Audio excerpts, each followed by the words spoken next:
Welcome to Caribbean Blend, your home for authentic Jamaican flavors. Get ready to cook like family. A jerk the pork.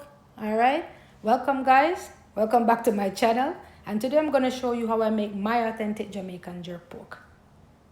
So before you start, make sure you get yourself some pork, obviously, and the pork shoulder is what I'm going to be using today. Make sure you wash your pork, vinegar, lime, whichever one you prefer. After that, I'm applying my authentic Jamaican green seasoning. If you want to know how to make your own green seasoning at home, I have a video up on my channel. After that, I'm going to add my Caribbean blend seasoning. All right. And after I add the seasoning, I'm going to put some jerk seasoning and some browning for coloring. Then I'm going to put it in the oven.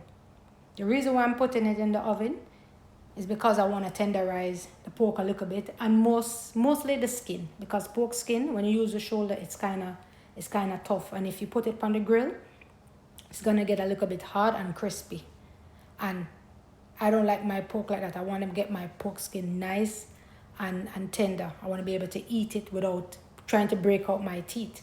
All right, so after that, as I said, I let it stay in for about an hour and a half. This is when now it's ready to go on the grill. And here you have it, guys. Grill, Jamaican jerk pork, Caribbean blend style. Look how nice that look. Look at the color on that pork. Yeah, it's ready to eat. And it's delicious too. You can have this with breadfruit, festival, hardware bread, rice. Let Pops tell you how it tastes. All right, yeah, see it there. Caribbean blend style, authentic Jamaican jerk pork. Nobody can jerk better than me, and that's what I say. Thank you for watching. Please like and subscribe, and catch you on the next video.